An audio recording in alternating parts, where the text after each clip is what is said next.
A pesar de todo lo que ya conocemos con respecto a la tensión que se vive entre Rusia y Ucrania y evidentemente las sanciones impuestas sobre todo por las administraciones de Occidente contra el Kremlin, debemos comentar que Estados Unidos ha decidido reanudar la importación de petróleo de Rusia tras un año y medio de pausa. Pero ¿qué hay detrás de todo esto y por qué justo coincide después de la reunión secreta que se dice tuvo Occidente con Ucrania? Vamos a comentarlo.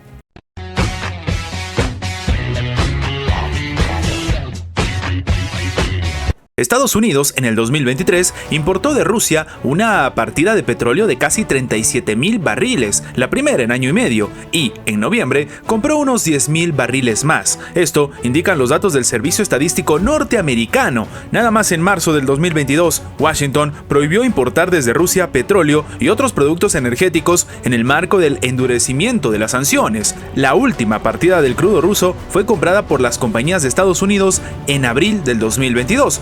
Cumpliendo la palabra de lo que estaba buscando precisamente la Casa Blanca. Sin embargo, según datos estadísticos, el país norteamericano compró en octubre del 2023 unos 36,800 barriles de petróleo por un precio de 2,7 millones de dólares. Un mes después, en noviembre, empresas estadounidenses volvieron de repente a comprar gas ruso y sobre todo petróleo, esta vez 9,900 barriles por un total de 750,000 dólares. Un cambio que empieza a llamar la atención, sobre todo porque en ambos casos el hidrocarburo se adquirió para el consumo. Y si estamos comentando esto es porque se ha dado una situación bastante curiosa que genera suspicacias. Previamente se había comentado de diferentes medios de comunicación, de sobre todo Bloomberg, que se había dado una reunión secreta en la cual diferentes países, sobre todo miembros del G7, algunos incluso de la parte de Occidente y evidentemente Ucrania, se reunieron entre comillas en secreto, entre comillas porque ya se sabe, y se comentaba que estaban viendo cómo iban a ejecutar la estrategia del propio Volodymyr Zelensky para intentar llegar a algún acuerdo con Rusia, pero siguiendo la perspectiva y sobre todo el plan de paz que estaba planteando Zelensky, uno que obviamente la administración de Vladimir Putin no piensa apoyar. Y sí, en este contexto lo que llama la atención es que un mes después de que se generaran los datos o se habría acordado esta reunión, de repente Estados Unidos vuelve a comprarle a Rusia niveles bastante contundentes. Para que nos hagamos una idea, en noviembre del 2023, un barril del petróleo ruso costó a Estados Unidos 74 dólares y en noviembre 76. Esto es mucho más del tope del precio ruso de 60 dólares por barril que incluso había sido impuesto por Washington. Es decir, que no solamente le están comprando recursos energéticos a pesar de que dijeron que iban a apoyar las sanciones, sino que incluso lo están haciendo a un precio muy por encima de lo que ellos habían ejecutado, porque recordemos que Estados Unidos y sobre todo Japón habían empezado a promover esta situación en la cual, oye, si le quieren comprar a Rusia, tiene que ser a un tope de precio. Claro, esto evidentemente ni siquiera la propia administración estadounidense lo ha cumplido y ha terminado comprándole a un precio muchísimo más alto de lo que ellos mismos habían planteado. Pero aquí la situación es mucho más preocupante que simplemente comprar barriles a Rusia y faltar a tu palabra, sino lo que está sucediendo precisamente en este momento. Ahora, la pregunta en este complicado escenario cae por su propio peso. ¿Realmente esto es la antesala a algo más que se puede venir? ¿Realmente algunos están preparados para volver a seguir comprándole a Rusia como afirman algunos medios? Me gustaría saber su opinión abajo en los comentarios.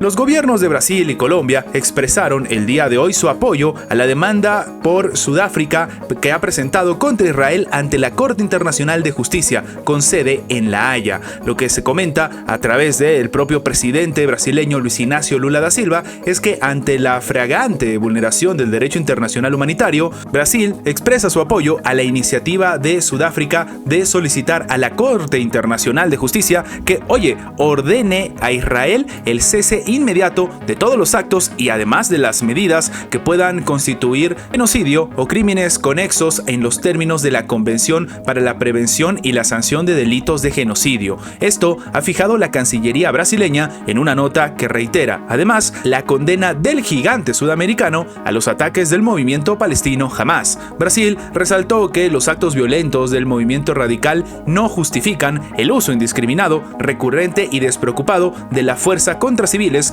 por parte de Israel. En simultáneo, la Cancillería colombiana ha emitido un comunicado saludando la iniciativa de Sudáfrica. Y es que lo que se comenta desde la parte de Colombia es que, como lo ha sostenido el presidente de la República, Gustavo Petro, desde el inicio mismo de esta sangrienta fase del conflicto en Palestina, es bien claro que las acciones y medidas adoptadas por el gobierno de Israel configuran actos de genocidio.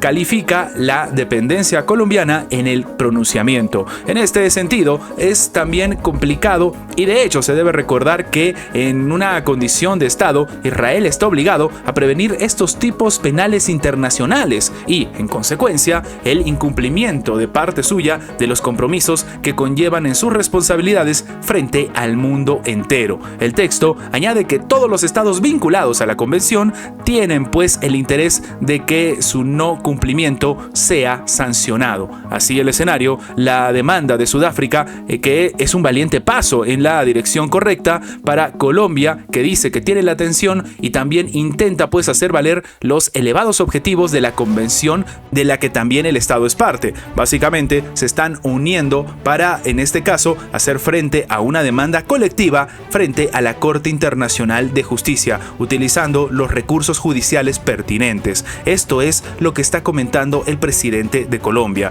Ya en diciembre pasado, Sudáfrica había empezado pues a presentar ante la Corte Interamericana de Justicia una demanda acusando a Israel de genocidio en el asedio bélico contra la Franja de Gaza, tomando en cuenta que Sudáfrica decía que ellos sabían muy bien cuando se trataba de algún tipo de escenario como este y por eso lo estaban demandando. De hecho, ellos mismos comentaron que lo que estaba haciendo Israel era obviamente una situación semejante al apartheid. Sin embargo, en este complicado escenario han empezado a salir diferentes países, y en este caso ha llegado el turno de América Latina, a decir que apoyan no solamente este escenario, esta acción por parte de Sudáfrica, sino que incluso van más allá y de hecho van a participar de manera activa en esta demanda. Sin embargo, no todo es así. Por ejemplo, Paraguay ha emitido un comunicado rechazando las denuncias presentadas contra Israel, lo cual demuestra que incluso en esta parte del mundo el escenario está bastante dividido.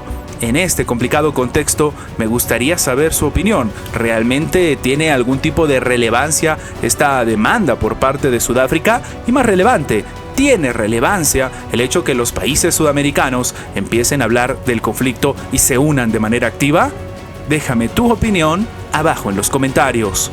Antes de terminar, los invitamos a que se hagan miembros del canal para que, además de tener acceso a la pestaña de comunidad donde publicamos muy a nuestro estilo las diferentes situaciones que suceden en la geopolítica actual con diferentes artículos y, como siempre, sin seguir ninguna agenda como hacen algunos medios tradicionales, también van a tener acceso previo a poder ver los videos antes de su publicación en las horas normales, en una forma de agradecerles a todos los que hacen posible el mantenimiento de este proyecto. De nuevo, por solamente $1.99 tienen estas ventajas en forma de agradecimiento por apoyar a mantener este proyecto. Sin más que agregar, nos vemos en la próxima.